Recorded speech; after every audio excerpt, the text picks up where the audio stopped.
Gaceto Cayalina Televisión, el canal de la Amazonía peruana.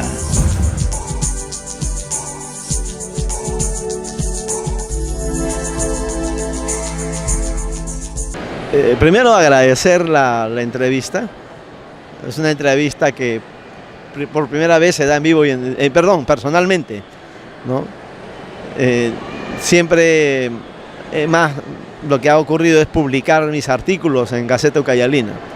Entonces, uno es eso. Dos, que tu pregunta implica que yo ya no soy solamente experto en narcotráfico y terrorismo. Evidentemente yo he ido en los últimos 2 años transitando también hacia el análisis político, que antes era uno de mis temas, ¿no? El análisis de la coyuntura política, que es la pregunta sobre el cual escribo, siempre asociado a mis temas y a veces saliéndome de mis temas, ¿no? Bien, ¿cómo poder resumir lo que está pasando en el escenario político, ¿no? El país ha vivido desde el año pasado varias crisis políticas, ¿no? La primera fue en torno a la vacancia, en torno al indulto, ¿no? Hay que ubicar claramente.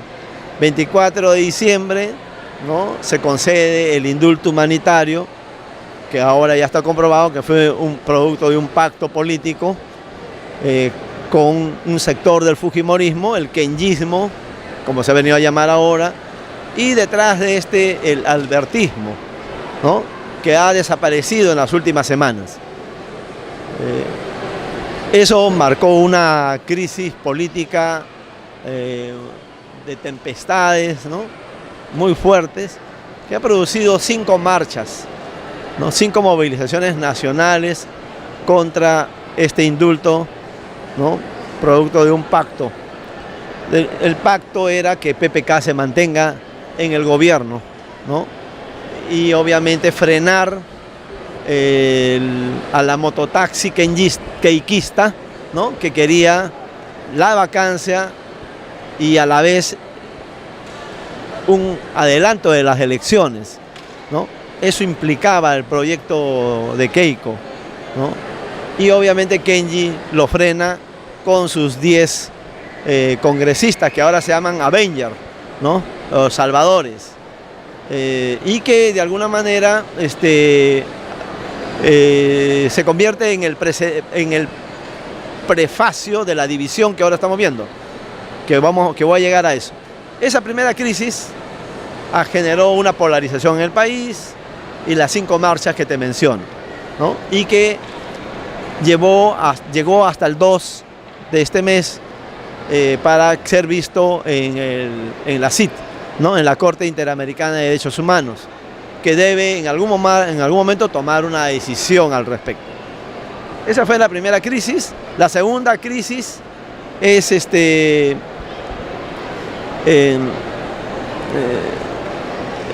que ver mucho con la post-vacancia, ¿no?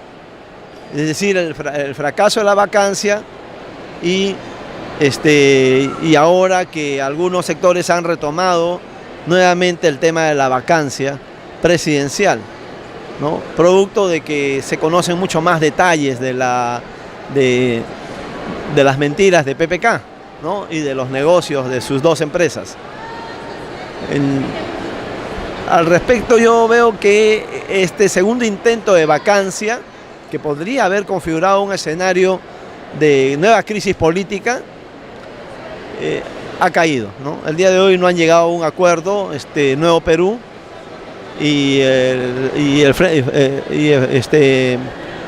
digamos, los fujimoristas, ¿no?, Fuerza Popular.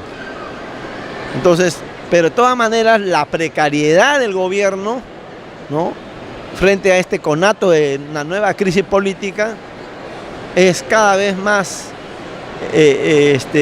notoria. O sea, ya el país está, no la economía, sino el país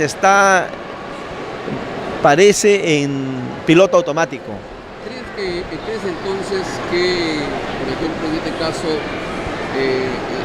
no podría haber vacancia en tal caso, ¿no? Bueno, no, ya no, yo creo que ya no es posible la vacancia, ¿no? A no ser que el fujimorismo keikista vuelva, digamos, a tomar ese camino. Pero el indulto los descolocó, ¿no? Los dejó sin poder hacer nada, o sea, los paralizó, ¿no? ¿Por qué? Es muy sencillo. Si PPK indultó al padre de Keiko, ¿no? Ella no va a ir ahora a vacar a quien le ha concedido el indulto humanitario, ¿no? Eso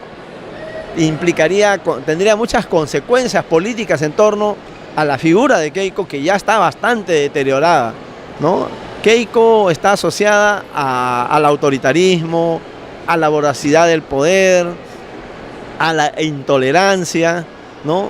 Está vinculada a una visión ultra conservadora, ¿no? Anti-LGTB, anti-enfoque de género, ¿no? Entonces, si ahora se suma de que ella no quería a su padre, ¿no? No hizo nada por indultarlo, porque el logro es de Kenji, y encima ahora se montaría sobre una propuesta del Frente Amplio y Nuevo Perú, que sí quieren la vacancia, se vería como que no solo no lo quería libre y no quería a su padre, sino que encima ahora va a vacar a quien lo liberó, a quien le dio el indulto. Entonces, evidentemente que a eso ya no va a llegar Keiko, ¿no? Ya creo que el silencio en el que ella se encuentra, ¿no? El no haber salido públicamente desde hace varias semanas, quizás ya va a ser un mes, ¿no? Obviamente, y el no haber llegado a un acuerdo el día de hoy, creo que me parece que ya no es posible ya la vacancia, ¿no? ¿Cómo analizas en todo caso el tema político? Bueno, toda vez que los problemas entre Keiko y su hermano, en otro caso su papá, pues en unas próximas elecciones, ¿cómo es el panorama? Bueno, mira, el indulto resquebrajó, erosionó a mayor parte de los partidos que están en el Congreso, ¿no? Empezando por Acción Popular, ¿no? Un sector votó en contra de la vacancia y uno minoritario, ¿no? Representado por Víctor Andrés Belaúnde, votó a favor, ¿no? Igual en el caso de APP, ¿no? Se dividió, algunos renunciaron, como Rosas, ¿no? Pero la mayoría votó en contra de la vacancia, ¿no? Pero se fracturó, ¿no? Tuvo 2 bajas. El APRA igual, ¿no? Un sector votó en contra de la vacancia o se abstuvo, ¿no? Y el otro, ¿no? El más furibundo, ¿no? Ahí está Pez Mulder, ¿no? Velázquez Quesquén, y por ahí otro congresista poco desconocido, pero bastante visible en negocios ilegales, votaron a favor de la vacancia. Se fracturó también. El fujimorismo no fue la excepción, ¿no?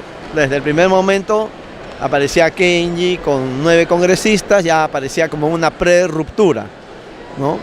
Una prerruptura porque no habían acatado la decisión, ¿no? De la bancada de votar todos a favor de la vacancia, ¿no?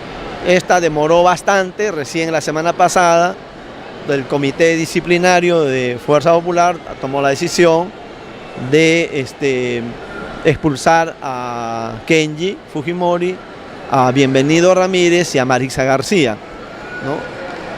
Pero obviamente la dilación fue excesiva, ¿no? Estamos hablando desde el 24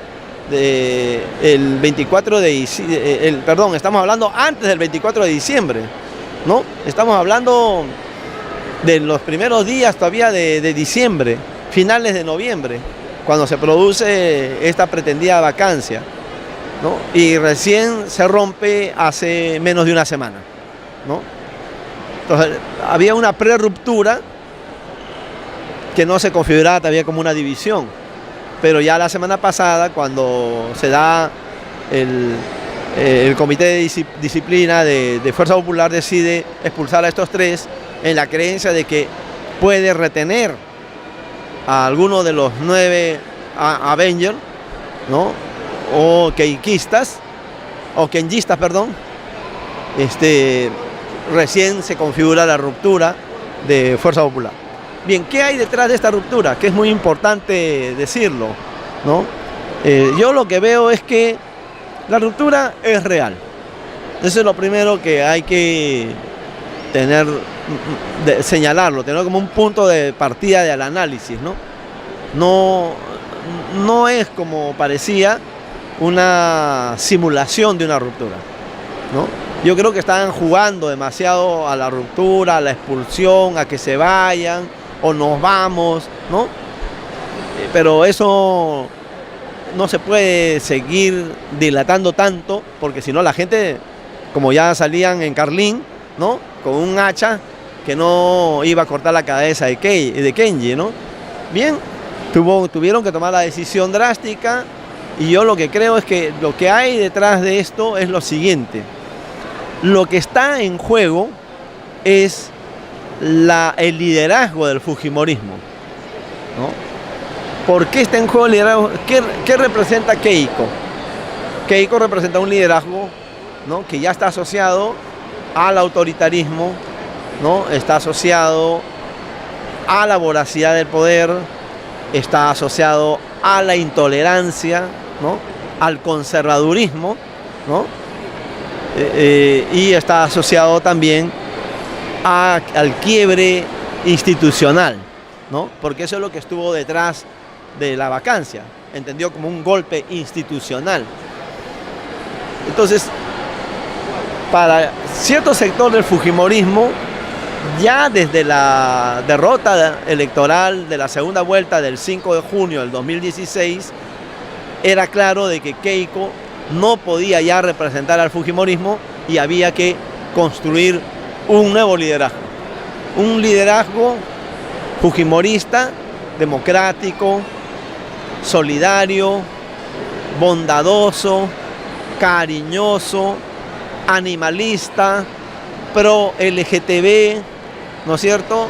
Y contra un Congreso que lo llamó el Coliseo del Congreso, comparándolo con el Coliseo romano, cuando el Congreso llamó al exministro de Economía, Alfredo Torne, ¿no? Que terminó finalmente renunciando antes de ser censurado por el Congreso, ¿no?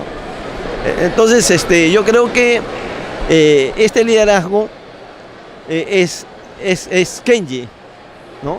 Al quien han trabajado finamente, largamente, pacientemente, desde que se distanció de Keiko.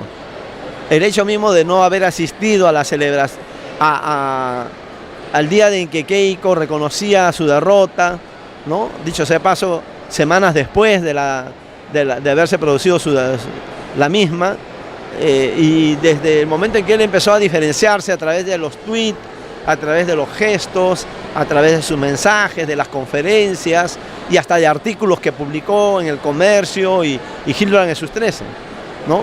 Yo creo que la construcción, acá estamos frente a la construcción artificial, ¿no? Programada, muy bien, fríamente calculada, de un liderazgo que pueda, por un lado, disputar la base social fujimorista, que es el 15-20% del país, ¿no? Principalmente pobre, ¿no?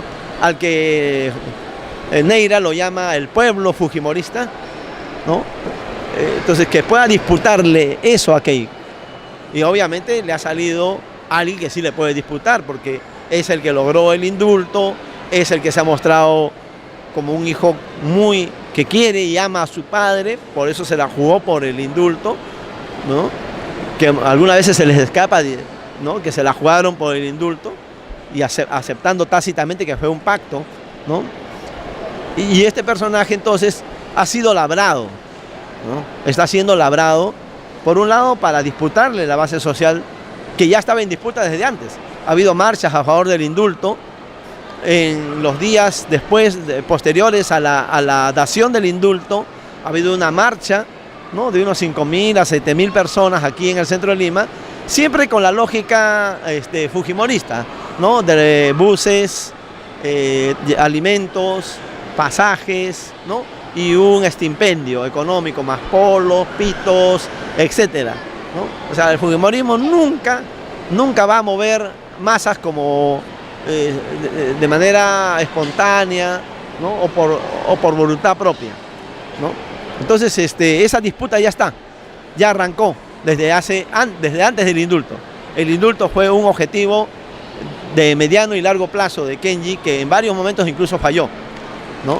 Pero llegado el momento, cuando PPK se vio que ya la vacancia era inevitable, llegó a negociar con este sector. Hay crónicas que lo cuentan con mucho detalle. Entonces, lo que yo veo es lo siguiente. Este nuevo candidato, entre comillas, ¿no?, democrático, solidario, tolerante, ¿no?, bondadoso, cariñoso, amante de los animales, pro LGTB, ¿no?, y quizás pro otras cosas, ¿no? No sé qué más cosas habrá hecho Kenji. Es el único, no solamente que puede disputarle el pueblo fujimorista, sino el único que puede lograr votos más allá del espectro fujimorista.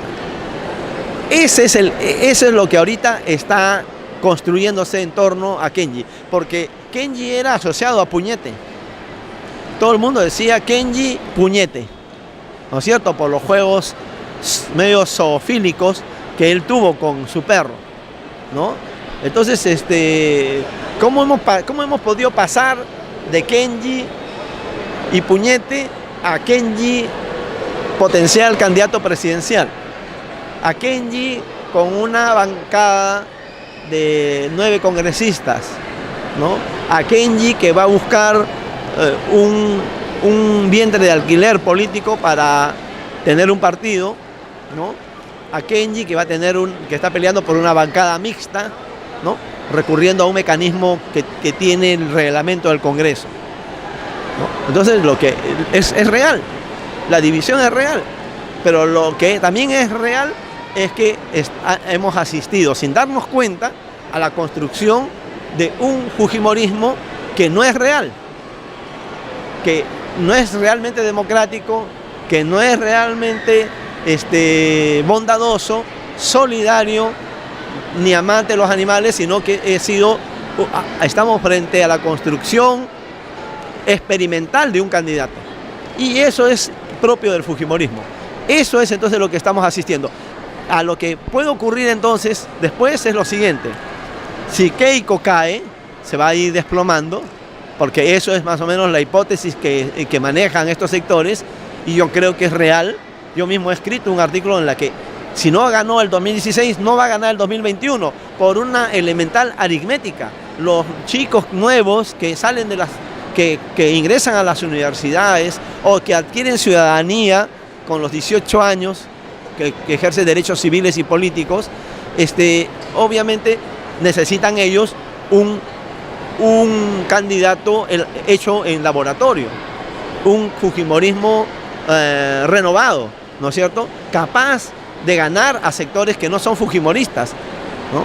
Esa es la única manera de que puedan ganar. Por lo tanto, estamos frente a un guión suicida, ¿no? Porque esto, si no funciona, el fujimorismo va a la desaparición, porque el fujimorismo no es un proyecto ideológico. El fujimorismo no es como fue el origen del APRA, ni como fue el origen de la izquierda, en base a idearios, a doctrina, ¿no? Es un proyecto basado en el caudillismo, ¿no? Y que evidentemente se le reconoce ciertos méritos, como por ejemplo las reformas económicas, la pacificación del país, la pacificación con Ecuador, ¿no?, y obra pública, que nunca llegó a los sectores populares.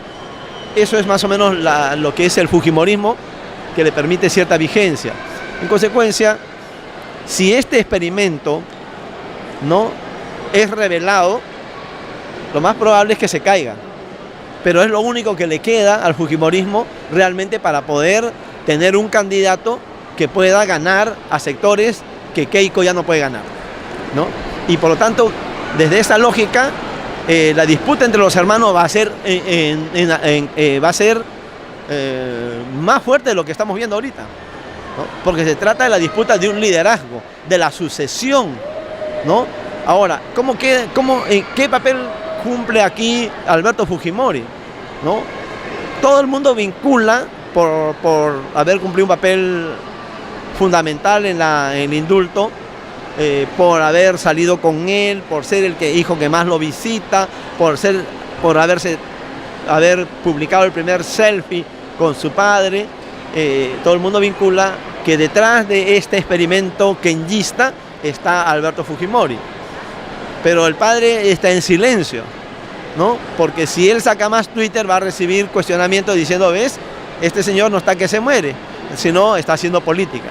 Obviamente estaba haciendo política Fujimori cuando publicaba en su Twitter, ¿no? O cuando se tiró un mensaje a la nación desde su cama en supuestos cuidados intensivos intermedios, ¿no? Evidentemente se tiró un mensaje a la nación agradeciendo y pidiendo disculpas no sé a quién, pero no a los familiares de las víctimas ni de La Cantuta, ni de Barrios Altos, ni del Santa, ni de Pativilca, ¿no? Entonces, y además todo esto está en riesgo. Acá también hay otro elemento muy importante. El indulto Fujimori es posible que sea revocado por la Corte Interamericana de Derechos Humanos. No sabemos cuándo lo dará, pero ya ha habido una exhortación para que el Estado peruano anule el indulto, ¿no? De parte del presidente de la Comisión Interamericana de Derechos Humanos, lo cual es el preludio de lo que se viene en la posibilidad de que Alberto Fujimori vuelva a la Diroes. Dos, el otro riesgo sobre el tema de Keiko es que tiene dos, la Escila y la Caribdis, o sea, está en una situación sumamente complicada. ¿Por qué?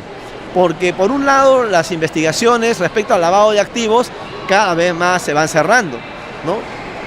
No solo ya se ha dicho sobre el audio que existiría en la que Joaquín Ramírez le habría dicho a Jesús Vázquez de que la China le dio 15 millones para que lo lave en la campaña del 2011, ¿no? Ya se comprobó que hay muchas personas pobres que han dado cantidades que jamás han tenido en la mano, ni lo podrían tener salvo que no coman 3 años, ¿no? Entonces, eso cada vez más ese tema se está cerrando porque ya se viene, ¿no? la manifestación de Jesús Vázquez ante un fiscal peruano. Debe viajar a Miami para recoger.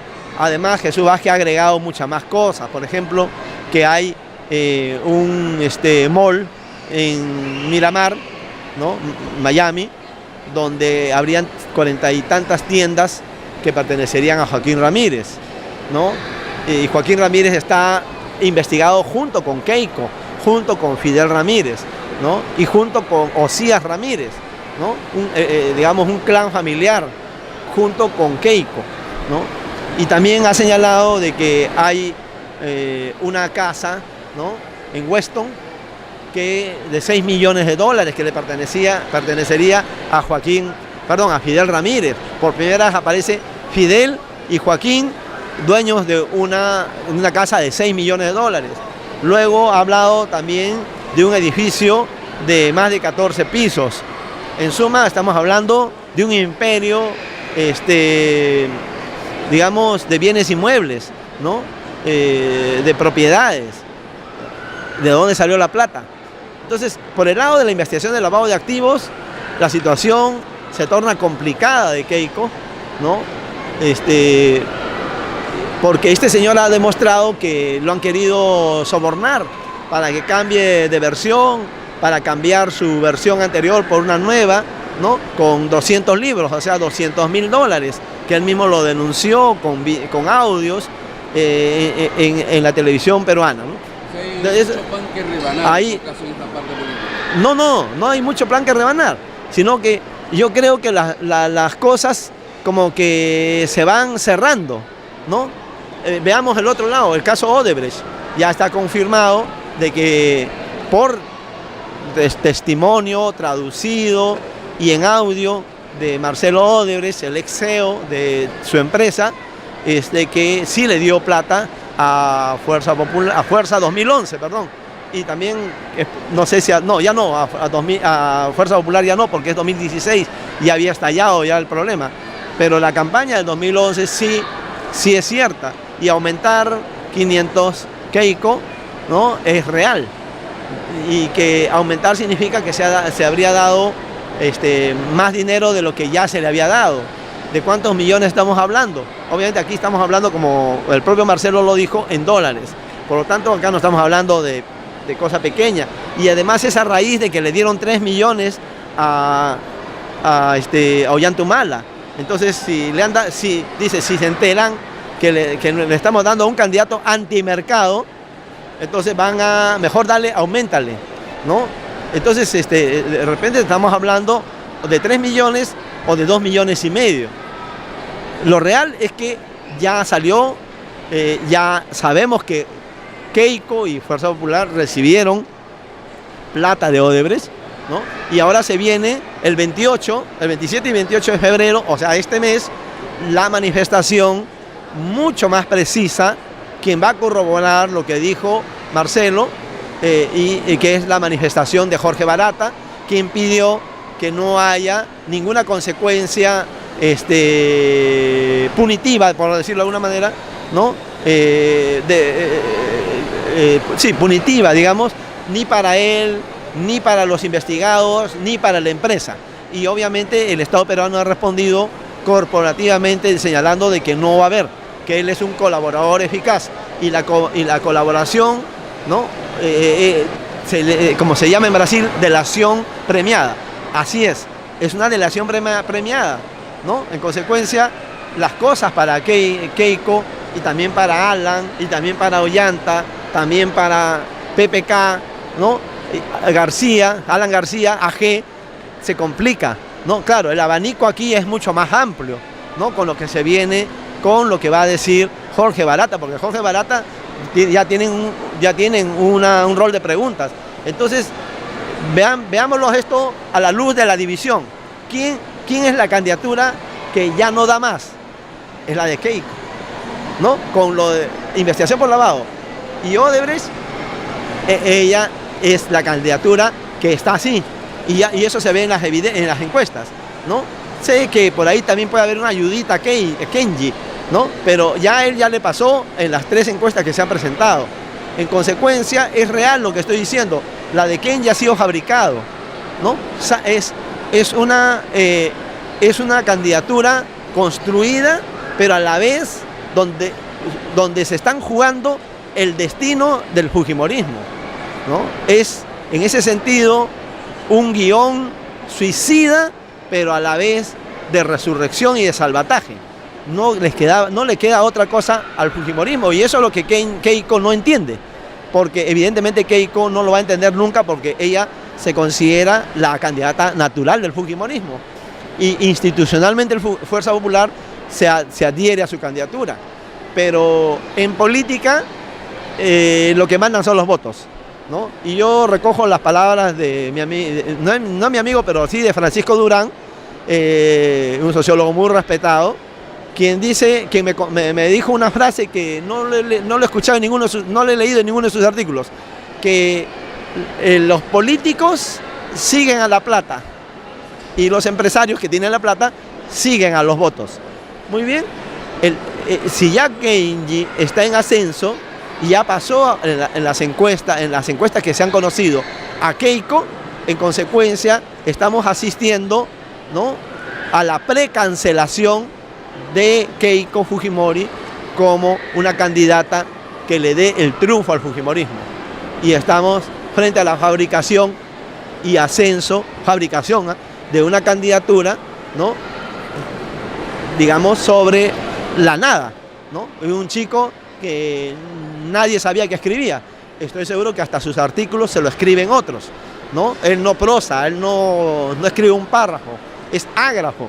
Sin embargo, ha publicado artículos en El Comercio, en Hildebrand en sus 13, y todos le atracan, porque obviamente tiene escribas detrás, ¿no? Entonces, esa es la real naturaleza de la crisis actual del fujimorismo, desde mi perspectiva de análisis. Yo creo que estamos frente a una candidatura construida, ¿no? Programada, planificada estratégicamente, diseñada paso a paso.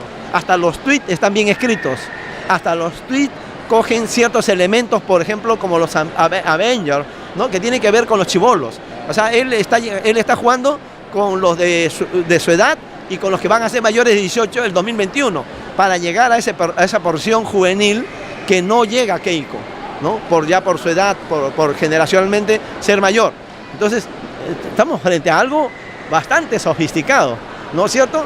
Y dentro de esto se va a mover el narcotráfico, porque el narcotráfico es un componente central del fujimorismo, ¿no? El fujimorismo, el 2021, sea con Keiko, ¿no?